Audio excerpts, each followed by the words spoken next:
to Creating Amazing Wealth by Investing in Real Estate with Terry Paranych. I'm your host, Michael Kryton. You're watching Fuse Logic TV. Terry, we've talked a bit about understanding markets and looking at stuff, but when it comes right down to the first step, the first point of departure, and I mean, you own, as a real estate expert and as someone who's worked in real estate over, what is it now? Gosh, over 25 years, I think.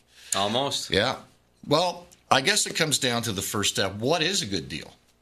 Well, Mike, that's very interesting because, in my How to Create Amazing Wealth by Investing in Real Estate seminar series that I've done, several people ask that question, well, how do I find a great deal or what is a good deal? Well, the truth is you should be buying real estate in any market. Okay, and we're going to talk about that as we move forward, but it's not necessarily a good deal you're looking for, Mike. You're looking for a specific type of an investment property. Now, when I was very young and reading all the how to get rich quick books in real estate, I made some good moves and I made some bad moves. And I realized what's most important is not so much the deal, but the property. Because if you have a great investment property or great rental property, it's going to attract what? A great real estate tenant. And we're going to talk a little bit about, I have some names for some good tenants. I call them rounders. And as we move through the show, we're going to talk a little bit more about that. It's good to talk to someone who's willing to talk about the things that are sometimes not the easiest things to talk about.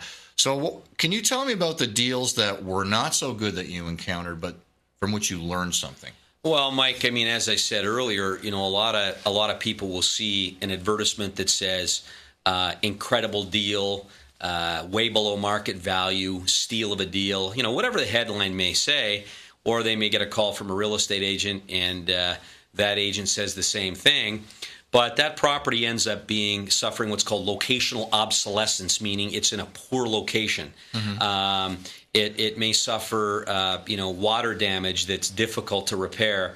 And its profile or its prolific profile is just not a good rental property. It may be a heck of a deal. And I know in one of our past episodes we talk about flipping houses, but it may be a candidate to flip, but in fact it's not a great rental. And early in my career, I bought a house on a busy street, and it was a good deal. I paid $3,000 down and assumed the mortgage without qualifying, and this was, I think, in 1989, and it was a great deal.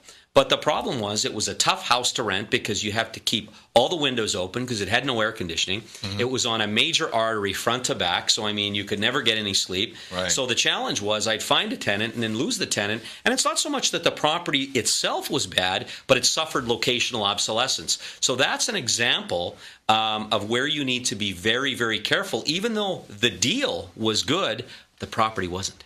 So people become lazy. They get sucked in by the hyperbole and all of the language and all the good points. Obviously, anyone who is established in real estate on some level is going to be good at making something look good. And Michael, right? In life, people like easy.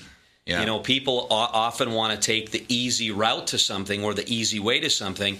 And I've always been a theorist in no pain, no gain. So that's when we sit down with a real estate investor, I show them exactly what I did to create amazing wealth by investing in real estate. I show them my entire portfolio, which is condominiums, duplexes, houses, apartment buildings, commercial properties. Now, it's very vast now, but early in my career, I identified duplexes as being a great investment, and specifically side-by-side duplexes. And that's something that I did very, very well with. And most of the people that I have helped become millionaires investing in real estate are also starting with that type of real estate investment as their first one. You're watching Creating Amazing Wealth by Investing in Real Estate with Terry Paranych. I'm Michael Kryton, and you're watching Fuse Logic TV. Lowball sellers. Is lowball a good way to go, or? Well, again, no. I mean, it's it's often You always know when one of the supposed real estate gurus come to town, or there's been a real estate speaker pass through town. And, some of them have good information to offer, but many of them are what I call good comedians or stage performers that tell a good story, but they don't even own any real estate. They're just good on stage, and they want to sell you a bunch of books and tapes. and all of a sudden you'll get the call where, they have a system and they want to go and make offers of $50 or $60 or $70,000 below the asking price on, as a matter of fact, the total wrong types of properties. So no, that's not the way to go. The way to go is to identify a piece of investment real estate by looking at its numbers, by looking at its cash flow, looking at its future potential value, looking at its what I call rentability factor, to be able to find that person that I call a rounder. What is a rounder? A person that stays around. 52% of Canadians, as a matter of fact, North Americans, I think it's even higher in the United States, are going to rent their entire life. So you know what? Our goal was to provide clean, quiet, safe, affordable housing initiatives with Paranych rental communities, but we now use that same premise for all of our real estate investors, because you know what? Think about it, Mike. What if you could buy a great rental property and you acquired a tenant, and you qualified that tenant and they stayed there for 15 years, virtually paid the property off? I have several success stories in my own portfolio like that. And, people often think that, what's the hardest part of owning an investment property? And they think that it's the tenant and the problems with the tenant. As a matter of fact, finding the tenant is the easiest thing to do. It's identifying the right property, which is the most difficult. Now, a lot of people, of course, have a lot of financial issues. They've got credit that's tied up. They don't maybe have the kind of cash flow they'd like to have, but they'd like to invest. So what if I have no money? No money. Can I still find a deal? Then I don't really want to talk to you. No, I'm kidding, of course. And that's Creating Amazing Wealth without Michael Kryton on Fuse Logic TV. No, seriously, Michael, if you have no money, and I had no money. I mean, I was 6 days prior to my 21st birthday when I had bought my first piece of investment real estate. As a matter of fact, I had $1,500. And I borrowed $1,500 from an aunt, and we did a joint venture, and I paid her back some interest. And, fortunately, I got to keep ownership of the entire property. But there's all kinds of ways, brothers, sisters, friends, coworkers, relatives, aunts, uncles, parents, joint venture people. I have several people that come to me with real estate opportunities that have no money, but they're great opportunities, and we become joint venture partners. And it's called, in the real estate industry, it's called JV, is a very popular word. And there are several different real estate networks that talk about joint ventures where, Michael, you may be in, we'll use Red Deer as an example, and you find a great deal, but you're good friends with Terry Paranych, who's a real estate investor in Edmonton. You give me a call, we evaluate the property, we evaluate the numbers, and it is a tremendous property. Well, I, in fact, will put up the money for that property, in many cases a JV. You may, in fact, be living in Red Deer. You're going to run and manage the property, and then we split the profits, and it becomes a win-win. So the reality is that there is an opportunity for anyone to get involved with just a little bit of a connection with family. And in some cases, you're a real estate agent. As you said, you've participated directly in their process. And should they still be considering the kind of deal they're looking at? Because obviously, if you have limited funds, you can't suddenly go out there and invest in huge commercial property. But I don't know. But you may be able to find one. All right. So I have, my wife always kids with me, because anytime we're driving, I'm constantly going like this. And she's like, keep your eyes on the road.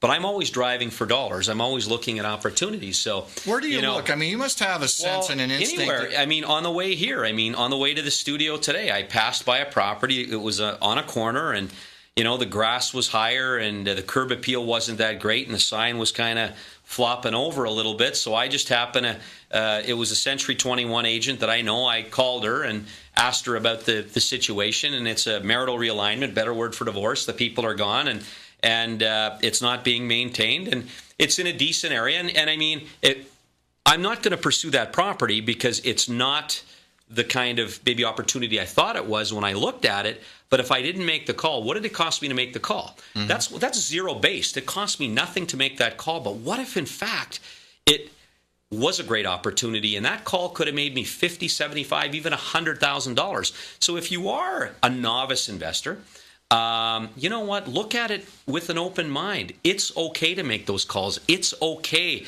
to talk to family, friends, colleagues, pick up the phone. Early in my career, I had lots of people hang up on me when I was looking for money. Right. But then I had a few people that said, you know what? This guy's got a tremendous amount of chutzpah. He's got a lot of mustard behind him. Let's give him an opportunity. And by the time I was 28 years old, I was a multimillionaire. by way of real estate investing.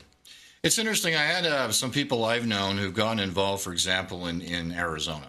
Sure. A big magnet, right? Sure. All the prices were going down, and they went and they bought property there, and then it tanked. And then went down again. But the and thing again is, and again and again. There's also that aspect of trust. I mean, the people they were dealing with, they trusted in making the investment. So what do you look for? How do you know that the person you're dealing with is giving you the right information? Well, let me ask you, let's role play, Mike. If you're a real estate agent and I was first time, maybe second, or even third time investor, and I may have dealt with several different people, one of the first questions I would ask is, Mike, do you own any investment real estate?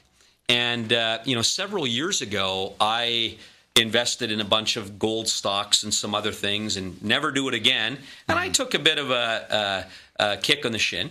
And but in the end, in the grand scheme of things, I didn't do my homework. The people I was buying through didn't own anything they were selling. So if you're not a product of the product, how can you truly help me? So, True. And that is not a diss against any real estate agents in any way. But if you are not a real estate investor yourself, if you have not actually been involved in that aspect of real estate investing, how can you help me? So that's one of the questions I will ask is, do you own any real estate investments? How long have you been a real estate investor? And again, there are several different networks and groups that people can join, and to network with the same kind of people, to network with real estate agents who are real estate investment experts, such as myself, that can actually help them get started on the right path to success. Would you say there are a fair number of people that are going online and thinking they're getting the right information? Well, sure, but I mean, you can put anything online, and one of the reasons we've started this, web-based television program is to educate people that there are people out there, such as my team members and myself that want to help you, and we're going to put you on the right path to success. We're going to help you find the right property the first time. I cannot begin to tell you, Mike, how many times when I've done a seminar. And I've asked people to put up their hand if they or they know of somebody who's had a bad experience as a real estate investor. Almost everybody's hand goes up, and I say why, and then I'll bring some people up and we ask questions. And the same thing is all the time. What I find out is it's not the tenant. Mm-hmm. They bought a bad piece of real estate, which attracted a bad tenant. So if you buy a good piece of real estate, you will attract a great tenant, and it is the easiest way to create wealth. Stocks, banks, any of that stuff, network marketing opportunities, I don't know, all these different things that are out there. Real estate is a tangible asset. You can touch it, feel it, smell it anytime you want, and it always goes up in value. And of course, if you're going to attract a good tenant, then as a landlord, I guess you could say, you really have to stay on top of it, because certainly there are tenants, or not tenants, but there are landlords out there that are not doing their job either. Well, there's probably 50% of the properties out there are not maintained, and you read these stories in the local newspapers all the time of a landlord getting, slapped with this or that. But if you simply stay on top of it, maintenance costs are actually very, very low if you stay on top of it. But if all of a sudden you let a tap leak and leak and leak, or you let a toilet leak and leak, well, eventually it's going to leak to the next suite below, or it's going to leak and cause additional damage in your kitchen or your bathroom or to your floor or whatever. Stay on top of it. So, I mean, I have several real estate investors that own 10 properties or less. And I want you to think about this. These are people that are career people that may earn between $50,000 and $80,000 a year in their primary principal career.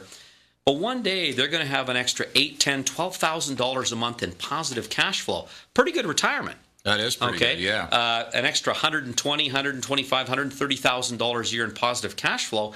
Not only that, they're going to have free and clear real estate. So if all of a sudden they decide they want to go out and buy a lake cabin, they can refinance one of those pieces of real estate. Or they want to buy a trailer or a motorhome or toys or whatever tickles their fancy, going to Arizona or buying a property out of country. But real estate gives you that tangible asset that you can do. When you sell a stock, what are you left with? A piece of paper. Yeah. And if that stock goes down, it's toilet paper. Right? You're watching Creating Amazing Wealth by Investing in Real Estate with Terry Paranych. We got time for one more question. As a matter of fact, I mean, you own commercial, you own residential of all types, condos, all of those kinds of things. Sustainability, I mean, once you've got those 10 properties, now I know in your case it's hundreds of properties, but it can become kind of a drug, and you might say, well, I can really harness and leverage a lot of this. How far do you go in leveraging the properties that you have to take steps forward? Because obviously you've got to be still in control of Well, what you have to be careful, and I always call it don't rob Peter to pay Paul, or Right. don't rob Peter to acquire Paul. Yeah. But a lot of real estate investors, I've been very fortunate because I have great cash flow in my other businesses.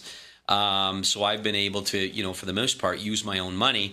And my principles of investing in real estate are different than some of the real estate experts out there, or so-called real estate experts. I'm not sure if they own any real estate themselves, but like I said, it really depends on the individual, Mike. And to answer that question, I think that comes down to a one-on-one conversation with the person who's actually buying it and evaluating their financial wherewithal. I've been watching Creating Amazing Wealth by Investing in Real Estate with Terry Paranych, a real estate expert and a man who has done a lot of investing over his lifetime. And we're going to be continuing to talk about all aspects of this in the various episodes that we will be doing. Thank you for watching on Fuse Logic TV. I'm Michael Kryton.